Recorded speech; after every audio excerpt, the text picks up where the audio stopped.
Saat ini saya akan menyampaikan materi saya, mata kuliah Psikologi Perkembangan. Namun sebelumnya, saya akan memperkenalkan diri. Nama saya Firsi Amelia Wola, mahasiswa aktif Fakultas Ilmu Pendidikan, Program Studi Pendidikan Guru Sekolah Dasar Semester 2 Universitas Katolik de la Salle Manado. Pada saat ini saya akan menyampaikan materi tentang bab 5, yaitu perkembangan masa bayi.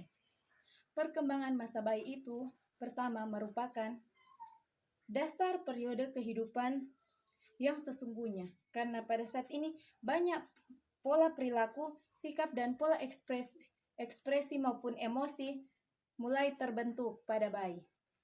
Dan saat ini saya akan menyampaikan materi yang pertama. Saya akan menyampaikan aspek-aspek perkembangan pada masa bayi.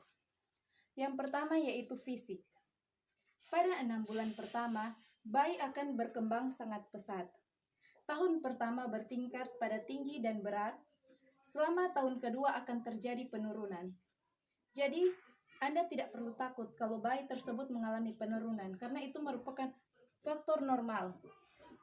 Selama itu yang berkembang ialah proporsi tulang, otot, dan lemak, tubuh, gigi, dan susunan saraf. Selanjutnya yang kedua yaitu psikologis. Secara psikologis, masa terjadi bayi pembentukan pola fundamentalis pada kebiasaan wajah orang yang berarti bagi dirinya. Mulai merasakan sentuhan atau touching oleh orang-orang tertentu. Menurut Piaget, anak umur 0-2 belum tampak adanya mediasi dalam arti aktivitas pikiran yang intern atau yang mendalam. Yang ketiga yaitu motorik. Perkembangan masa bayi pada aspek motorik dapat diamati dan terlihat reaksi yang spontan, yang tidak dikoordinasi. Namun kelemahan-kelemahan terjadi secara efektif. Hal ini terlihat pada kerangka berjalan dan memainkan benda-benda. Perkembangan motorik terlihat adanya arah. Selanjutnya perkembangan bicara. Sebelum mampu berbicara, bayi lebih dahulu dapat mengerti apa yang dikatakan tanpa dapat berekspresi dengan hanya gerakan. Oleh karena itu, mimik bayi jauh dapat dimengerti.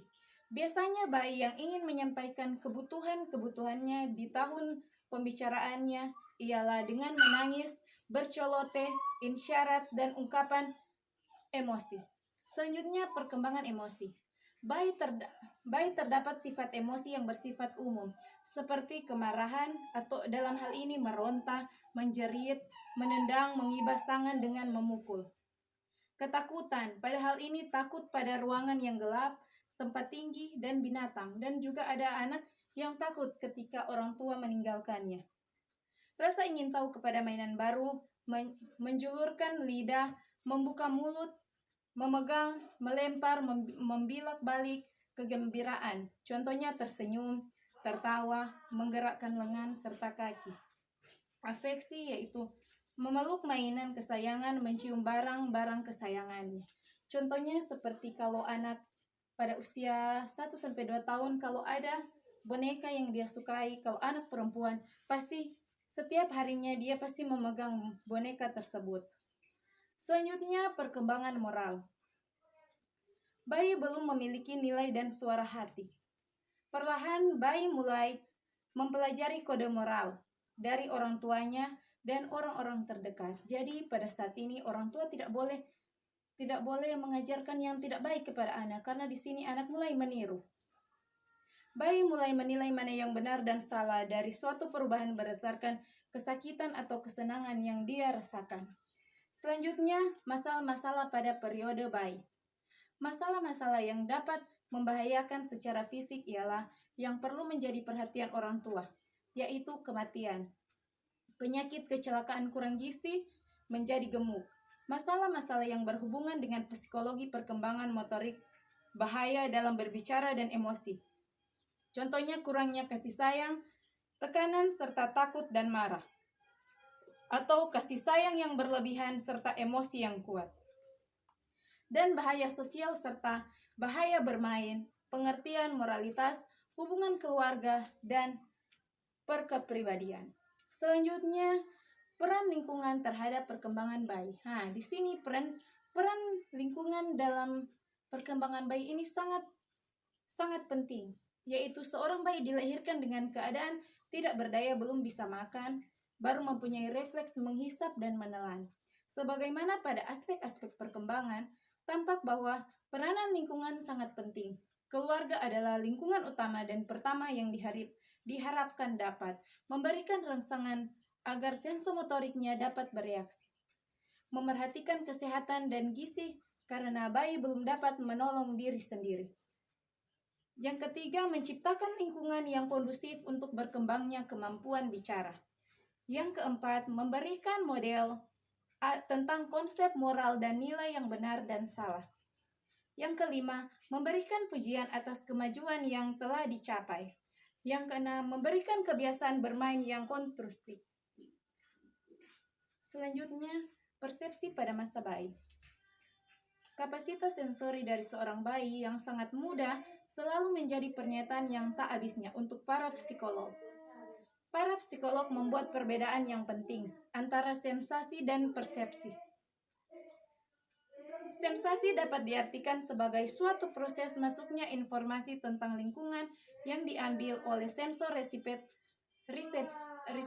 lalu ditransfer ke otak. Adapun persepsi adalah suatu hal yang menunjuk kepada interpretasi oleh otak ke dalam hal untuk dibantu oleh sensor input. Sebagai orang dewasa, kita sudah pasti dapat membedakan suara daun pada pohon yang berdesir. Namun hal ini berbeda pada bayi. Dengan pengalaman terbatas mereka, pasti sulit memahami suara yang berbeda. Kemungkinan variasi stimuli sel mereka masih sulit merespon atau mendeteksi rangsangan yang berbeda-beda. Oleh karena itu, para psikolog, bagaimana si bayi dapat mendeteksi rangkaian tersebut dari pembawaan atau keahlian tersebut diperoleh melalui pengalaman dan pembelajaran. Periode kritis dalam pengembangan teropong Dwikantara. Pengembangan pandangan teropong Dwikanta terjadi pada suatu periode krisis pengembangan pandangan teropong sekitar 3-4 tahun pada bayi. Banyak sel yang tertekan dengan selaput visual yang menjawab secara binokular. Stimulus visual ditunjukkan untuk mata manapun. Yang kedua, kedalaman persepsi dan efek gerakan. Pandangan teropong Dwikanta sangat bermanfaat untuk mendalami persepsi. Studi bayi manusia yang terbatas dalam aktivitas pada awal tahun hidup belum menentukan definisi untuk mengalami persepsi. Perbedaan budaya sangat sulit untuk menginterpretasikannya, karena kumpulan faktor yang salah satunya ialah keturunan.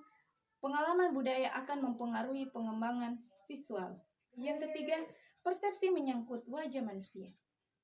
Menurut Vance, menulis bahwa yang real yaitu konsistensi antar bayi. Eksperimennya menyatakan bahwa ada suatu maksud yang primitif yang tak terpelajari dalam persepsi bayi. Selanjutnya, pengaruh lingkungan. Kita mengetahui dari berbagai sumber bahwa pengaruh manipulasi lingkungan memperbesar visual manusia. Secara alami, manusia telah mengalami lingkungan visual yang berbeda, baik melalui penyakit atau perbedaan budaya. Ada 4 tahapan perkembangan kognitif Piaget. Yang pertama itu tahap sensori, yang kedua tahap praoperasional, yang ketiga tahap operasional konkret, dan yang keempat tahap operasional formal. Selanjutnya yaitu pemikiran. Tidak ada garis yang jelas antara keempat tahapan utama perkembangan kognitif formal, karena pada setiap tahapan berkaitan dengan usia dan mengandung cara berpikir yang berbeda satu sama lain dalam menggunakan kuantitas data yang sangat relatif. Selanjutnya bahasa. Komunikasi merupakan sistem yang ada pada spesies, baik manusia maupun hewan, dan mengenai sistem komunikasi jarak jauh. Yang fleksibel ialah bahasa manusia. Aspek yang mendukung perkembangan bahasa adalah sebagai berikut. yaitu peran suara, yang kedua tata bahasa, yang ketiga arti kata, yang keempat pengetahuan konteks sosial. Rangkaian dalam perkembangan bahasa. Perkembangan dalam kehidupan masyarakat manusia dalam rangkaian perkembangan bahasa, di mana akan mengalami peningkatan melalui peran suara atau bunyi, kata itu sendiri atau semantik, dan belajar memadukan kata mereka. Contohnya, seorang yang berbicara dengan menggunakan pidgin, dialek dari bahasa Jepang, Inggris, ataupun Prancis. Mereka membentuk bahasa dengan strategis dan aturan. Kita dapat melihat sejak bayi baru lahir untuk melihat proses kompleks peroleh bahasa dimulai. Di tahun pertama, bayi mulai menangis, mengeluh, dan marah. Itu terjadi pada 1 bulan. Dan yang selanjutnya, pada masa orang tua sulit mengartikan tangisan karena sedang sakit. Selanjutnya, cara membedakan tangisan bayi.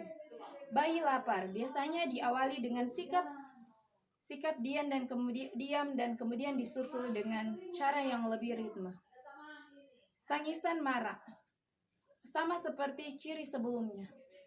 Tangisan sakit biasanya secara tiba-tiba bervolume besar, berlangsung lama, diikuti diam yang berlangsung, serta terhengah-hengah. Kata utama. Pada masa ini, kita diperkokoh dengan perkataan pertama, first word, dari si bayi. Meskipun kata lain dianggap sebagai kata jika anak menggunakan kata-kata tersebut dengan konsisten untuk menunjukkan objek dalam suatu situasi. Ajaran pertama berfungsi untuk memberikan nama. Sebutkan nama objek di sekitar anak. Ini akan berlangsung 3-4 bulan, first word, sebelum peningkatan pendapat kosakata lebih banyak. Selanjutnya kalimat. Pada umur 18 bulan, bayi akan mulai membentuk dan mengkombinasikan kata-kata dalam kalimat. Ujaran di mana kata-kata ini mempunyai arti yang singkat tetapi mempunyai karakteristik. Cara mereka untuk menanyakan lebih banyak informasi dari segala yang mereka ingin tahu.